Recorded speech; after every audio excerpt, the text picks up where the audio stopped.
Hoy tengo una palabra que quería comentaros, iglesia, que me gusta cuando hay una previa, cuando hay en la presentación del culto, cuando alguien dice algo que sé que es del mensaje que tengo preparado, digo, Señor, gracias porque es de parte tuya. Y hoy el mensaje se titula Brillando a través del proceso. A veces nos creemos que en mitad del proceso es imposible que algo brille. Una espada, cuando está en el proceso, son golpes y fuego y es feo. O cuando el oro es purificado en el proceso, venga fuego, y es feo, no se ve el producto final. Pero tú y yo, en el proceso de Dios, queridos, podemos brillar.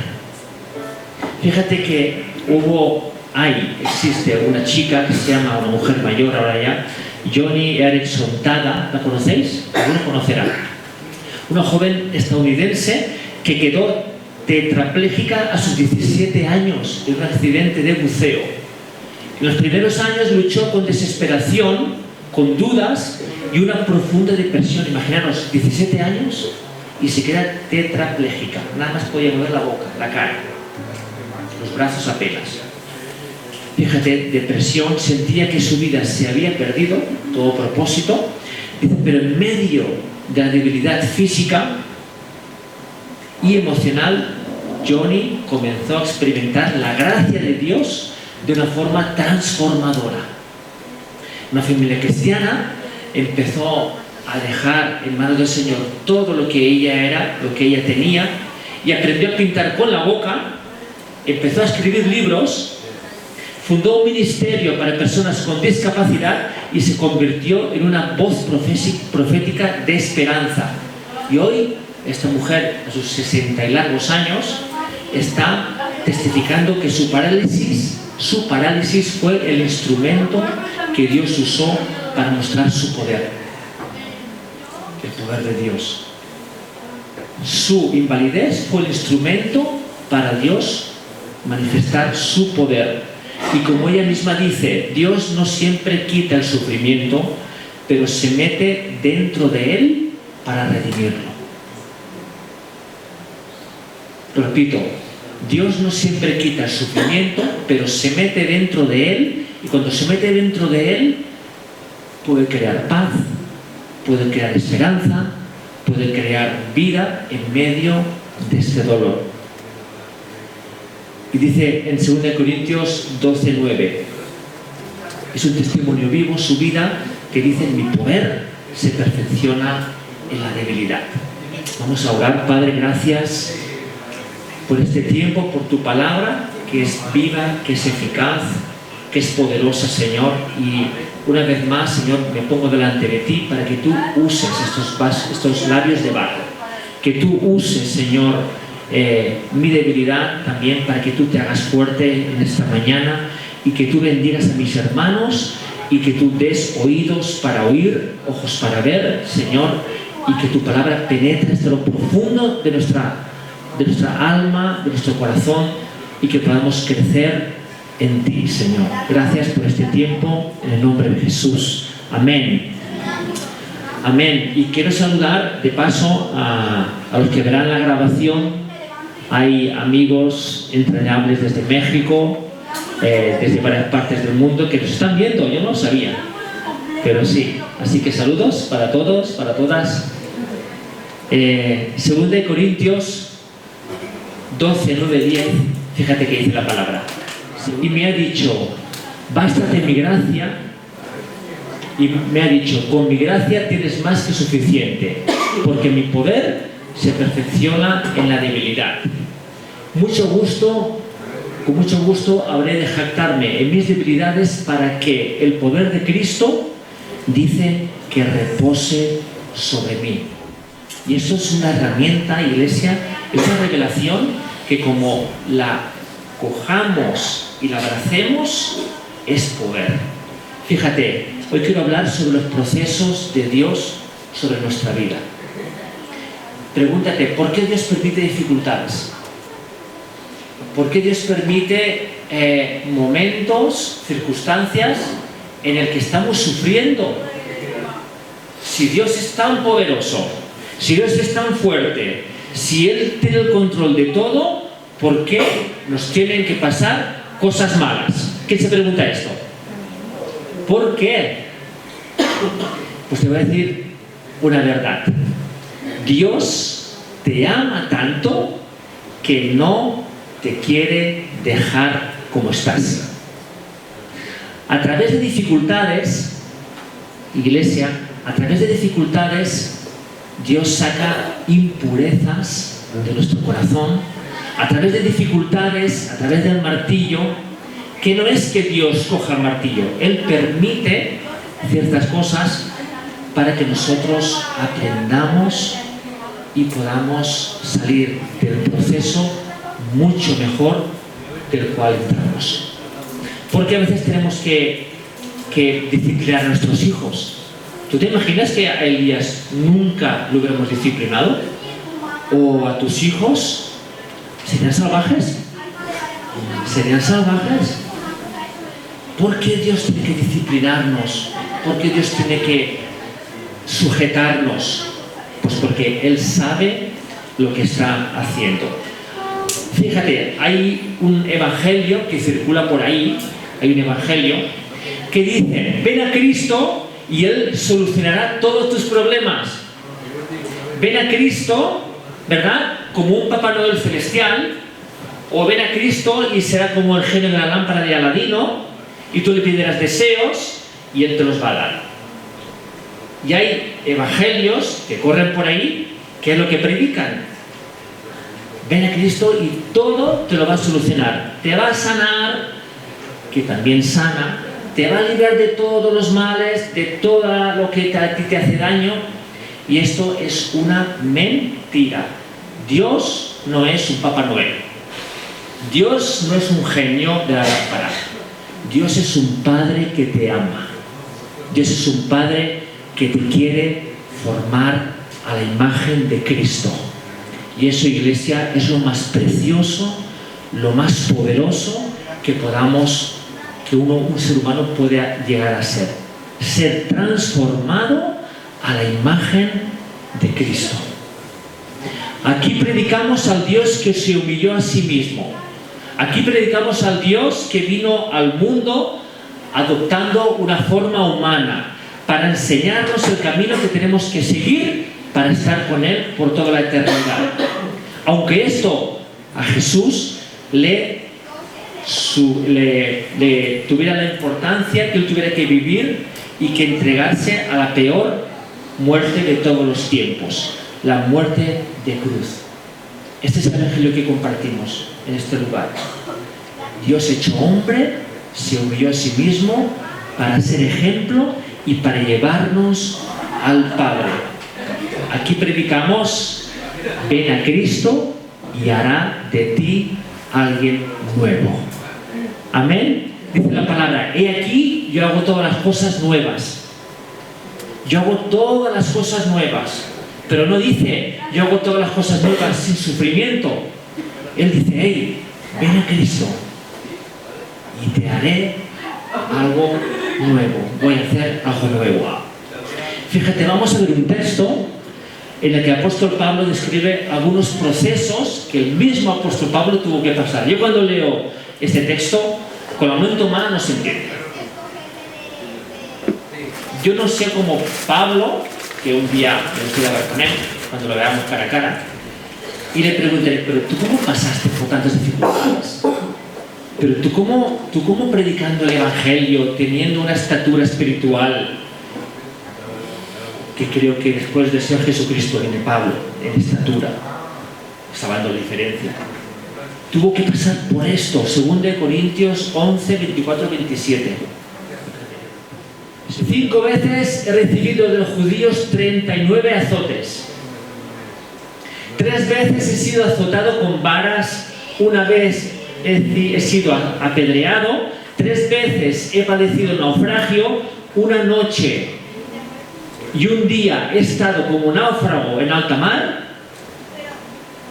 Son muchas las veces que he estado de viaje corriendo peligros de ríos, peligros de ladrones, peligros de mi propia gente, peligros de los no judíos, peligros en la ciudad, peligros en el desierto, peligros en el mar, peligros entre falsos hermanos. He pasado por muchos trabajos y fatigas, muchas veces me he quedado sin dormir, he sufrido hambre y sed, muchas veces no he comido y he pasado frío y desnudez. Tremendo. Y a veces no me da para comprar algo que me quiero comprar. Señor, ¿qué he hecho mal? ¿Por qué? ¿Y por qué? ¿Y tú qué es Pablo? Que tuvo que pasar por tantas aflicciones. ¿Sabes lo que es ser azotado con varas? ¿Sabes lo que pica una vara? ¿Sabes lo que duele? Pues 40 azotes con varas 4 veces. Y aquí no lo pone. Estuvo en un circo romano. Estuvo prácticamente muerto, apedreado. Aquí lo dice. No se puede entender. No se puede entender humanamente. ¿Por qué Dios no lo libró de estas cosas? Pregúntate, ¿por qué no lo libró de estas cosas? Haciendo la voluntad del Señor. Pues bien, fíjate que dijo Jesucristo en su palabra en Mateo 10:25. Fíjate que dice Mateo 10:25. Jesús dijo, al discípulo debe bastarle con ser como su maestro y al siervo como su señor. Si al dueño de la casa lo han llamado Belcebú, ¿cuánto más a los de su familia? Si a Jesús, siendo Dios, el padre de la casa, lo llamaron demonio, ¿cuánto más nos van a llamar a nosotros? ¿Cuánto más nos van a llamar a ti y a mí por ser cristianos? Fíjate, el Señor Jesús vino a este mundo para abrir camino al trono de Dios a través de su mensaje y sacrificio final. Imaginad por un momento, iglesia, que si Jesucristo hubiera tenido una vida cómoda, una vida sin problemas, sin persecución, si Jesús hubiera vivido en palacios y al final dijera a sus discípulos que también vivirían de lujo y que les dijeran, mirad, chicos, en unos días resulta que desapareceré, como el profeta Elías. Vendrá un carro de fuego, me va a arrebatar, ¿sí? Pero tranquilo, yo me voy con el Padre y en un tiempo vendrá el Espíritu Santo y viviréis como lujo, con lujos, predicaréis, todo irá bien, no sufriréis, mira, si queréis podéis elegir la edad que os queréis venir conmigo, a los 120, 140, aún están perdidos, ¿no? Lo que estoy diciendo, aún están perdidos. ¿Y os imagináis Jesús naciendo rico, predicando el Evangelio de una forma libre, la gente convirtiéndose, la gente, multitudes, los discípulos igual, viviendo de lujo, compartiendo, sin oposición? ¿Creéis que es posible esto? Esto no es posible, iglesia, porque tal como Juan ha dicho al principio, estamos en medio de una guerra espiritual por las almas de los hombres. Y este mundo lo está gobernando el príncipe de los demonios. Este mundo lo está gobernando Satanás y sus secuaces. ¿Por qué? Porque el ser humano, por listo que somos, dimos lugar al pecado y el enemigo tuvo acceso legal a la tierra. Pero Jesús, el Padre, tenía el segundo plan de venir a la tierra de conflicto y poder rescatarnos a aquellos que aceptaran su mensaje. ¿Pero dónde? En un mundo de conflicto. En un mundo de conflicto. Dice la palabra en Mateo 5:10. Me gusta tocar mucha Biblia, pero para que tengamos una base. Mateo 5:10, 12. Y él dijo, Jesús, bienaventurados, dijo Jesús, Bienaventurados significa supremamente bendecidos. Bienaventurados los que padecen persecución por causa de la justicia, porque de ellos es el reino de Dios. Bienaventurados sean ustedes cuando por mi causa los insulten y los persigan y mientan y digan contra ustedes toda clase de mal. Gócense, alégrense, porque los cielos ya tienen ustedes gran galardón. Porque así como persiguieron a los profetas que vivieron antes de ustedes, a vosotros os van a perseguir. ¿Por qué? Porque estamos en medio de un conflicto. Esas palabras del Señor Jesús son muy claras, ¿verdad? A través de los procesos, iglesia, a través de los procesos, Dios crea vida. Escúchame, a través de tu proceso, Dios crea vida en ti. Y no lo digo yo, lo dice la palabra. Entonces Pablo, que decía, hey, yo me gozo en el proceso, me gozo en mi debilidad, porque cuando soy débil, entonces soy fuerte. Qué mensaje más chulo, ¿eh? Qué alegre el mensaje, ¿no? Como decía Amanda, estos mensajes no son populares, pero este mensaje es necesario. Pero déjame que llegue hasta el final. Fíjate, decía Santiago, amados hermanos, cuando tengan que enfrentar cualquier tipo de problemas, considérenlo como un tiempo para alegrarse mucho, porque ustedes saben que siempre que se pone a prueba vuestra fe, la constancia tiene una oportunidad de desarrollarse. Así que dejen que crezca, pues una vez su constancia se haya desarrollado plenamente, serán perfectos y completos. Estaba diciendo, a través de las pruebas, Andrea, Miriam, Olga, a través de las pruebas, algo está haciendo el Señor que pone constancia, firmeza de carácter, madurez, llego a ser un poco más como Cristo. Ahora, si yo me pongo a mirar mi problema desde víctima, si yo me pongo a probar mi problema desde qué he hecho, qué he fallado, por qué pasa esto, ahí yo estoy siendo un mendigo y voy a luchar desde una posición que no me toca, una posición de mendigo y de esclavo.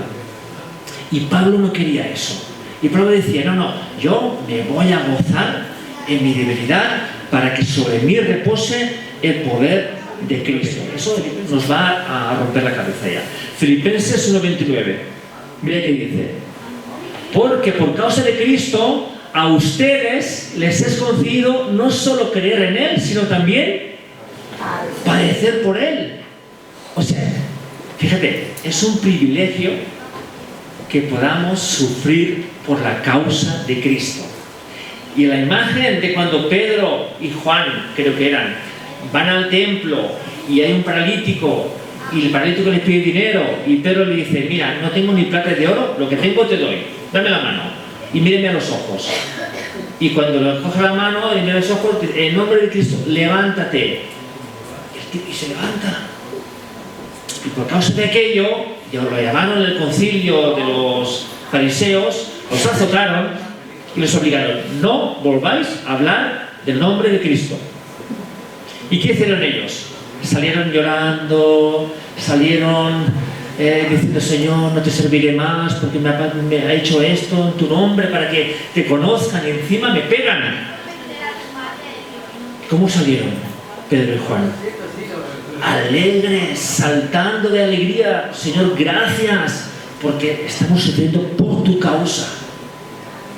Y entendían la profundidad y peleaban desde la identidad de hijos, desde la identidad de hijos de Dios y de siervos. Y Efesios, decía Pablo, hey, no tenemos lucha contra sangre y carne, sino contra demonios, contra principados, potestades, gobernadores de las tinieblas, contra huestes de maldad. Y Pablo lo entendió. Por eso cuando le pegaban, lo perseguían, cuando Pablo no veía a las personas, porque Pablo veía en esa persona un potencial líder para Cristo. Pablo veía lo que había detrás de las personas. Por eso tenía esa consistencia de permanecer y de luchar. Porque tenía esa convicción y porque tenía identidad de hijo. Así que hasta aquí hemos visto problemas que puedan venir de todo tipo haciendo las cosas bien. Nos pueden venir problemas de este tipo haciendo las cosas bien, pero a perseverar, a luchar. Ahora bien, vendrán otros problemas, otra clase de proceso, ¿verdad?, con el que Dios empieza a tratar nuestros corazones, nuestras vidas, ¿verdad?, por procesos que hemos pasado en el pasado. Habíamos podido ser víctimas de abusos, de traiciones, personas nos habrán herido, podremos tener dolor en el corazón aún después de ser cristianos, tomar malas decisiones y estar encadenados, estar en cosas que nos limitan para servir a Cristo, pero aún en medio de estos procesos, ¿verdad?, que podemos venir. Ayer Amanda hizo algo muy bonito con los jóvenes, es que traía una mochila, una bolsa con un montón de piedras, y podemos estar, incluso siendo cristianos, podemos tener esa mochila de piedras ahí metida, ¿verdad? Repito, antes hemos hablado de procesos, de ataques, de historias que nos vienen haciendo las cosas bien mínimamente. Pero ahora estoy hablando de otro proceso cuando venimos con heridas, con historias o con malas decisiones, incluso estando en la iglesia. ¿Sí? Así que vemos que el Señor, una vez entendemos que Dios es un Padre, iglesia, entiende, una vez que entendemos que Dios es tu Padre, Él empieza procesos también. Él empieza procesos. Y tengo que decir que en la iglesia, hoy en día, estamos en medio de un abanico, de unas enseñanzas de sanidad emocional que tenemos que aprovecharla. Dios nos está, como iglesia, tratando en la sanidad emocional. Hay un curso que estamos haciendo ahora, vía online, pero que también dentro de unas semanas vendrán unos hermanos de México a tratar también con sanidad emocional. Muy bien. ¿Por qué digo esto? Porque no te extrañe, hoy en día sobre todo, no te extrañe si en algún punto de tu caminar con Dios, si no es ahora, será la semana que viene, cuando sea, en algún punto de tu caminar con Dios, el Espíritu Santo empieza a tratar con algo que hay en tu corazón que ni tú sabías que estaba ahí. O que sabías que estaba ahí pero ni te acordabas. O sabías que estaba ahí pero ya ni luchabas porque estabas cansado.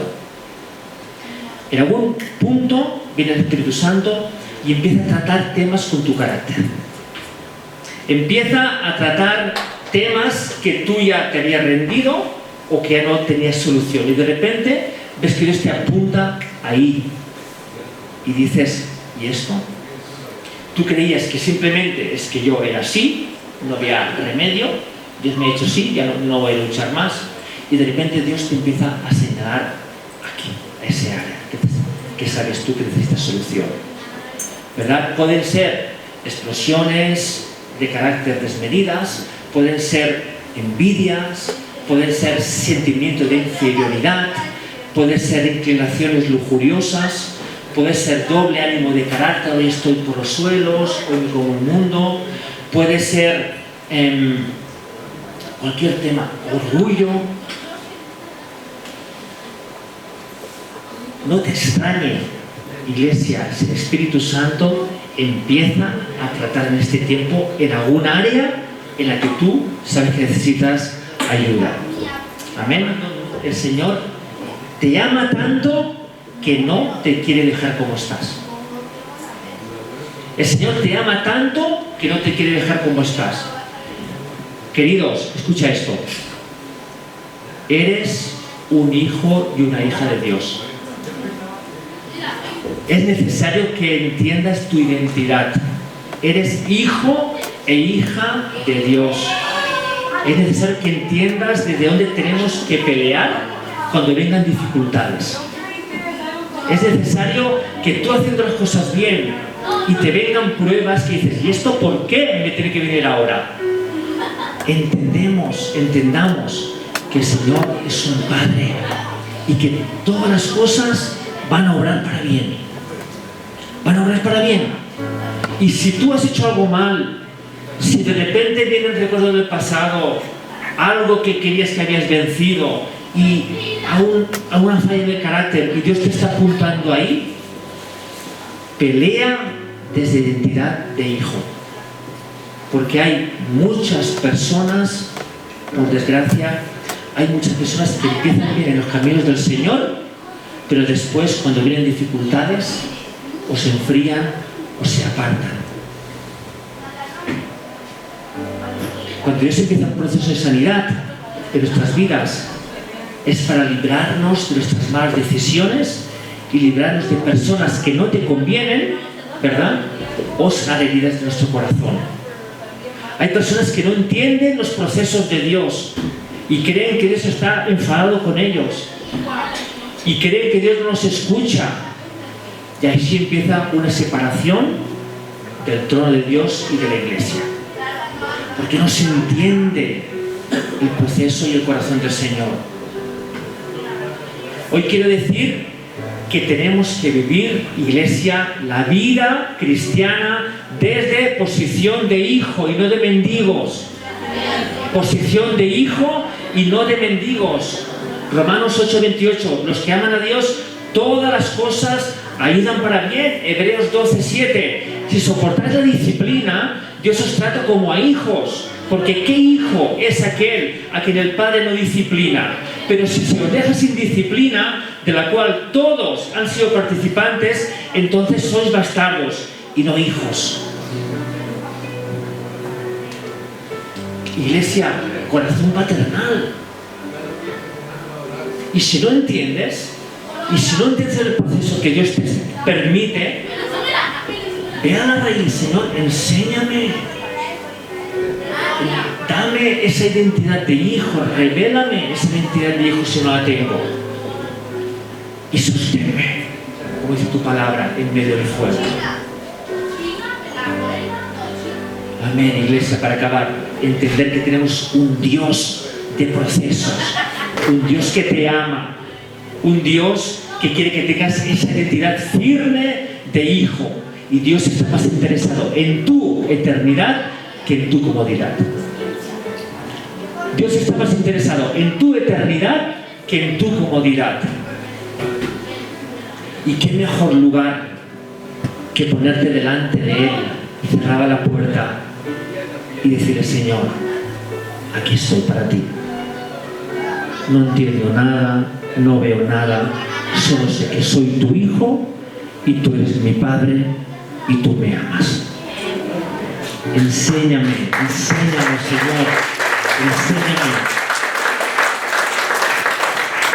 enséñame a pelear desde esa identidad de hijo.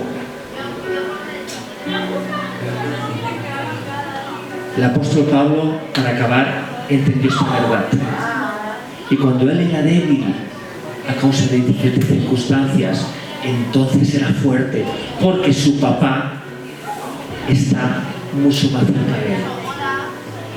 Cuando tú eres débil, tu papá está mucho más cerca de ti, tu papá celestial. Como un hijo abrazaba a su padre en medio de la necesidad, y Pablo recibía esa descarga y esa gracia de parte de Dios. Así que para acabar, como Joni y Erickson Tada, esta mujer que hemos hablado, en su debilidad ha inspirado a millones de personas y ha sido referente para muchos. Así tú vas a ser un referente para muchas personas el día de mañana, cuando vayamos entendiendo el proceso de Dios y tu posición desde donde luchas. Amén, iglesia. Padre, en el nombre de Jesús, gracias, Señor, por tu corazón.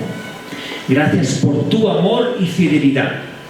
Gracias, Señor, porque es un Dios, un Padre que nos procesa, que nos perfecciona y que nos transforma a la imagen de Jesucristo. Gracias porque tú eres fiel, mucho más de lo que podamos imaginar. Bendigo a tu iglesia en esta mañana, bendice a tus hijos, Señor, revélalos, Señor, de una forma más profunda tu corazón paternal, tus procesos, y que el enemigo no tome más ventaja en este tiempo. Te amamos, recibe nuestro corazón en el nombre de Jesús. Amén y amén. Amén. Dios te bendiga.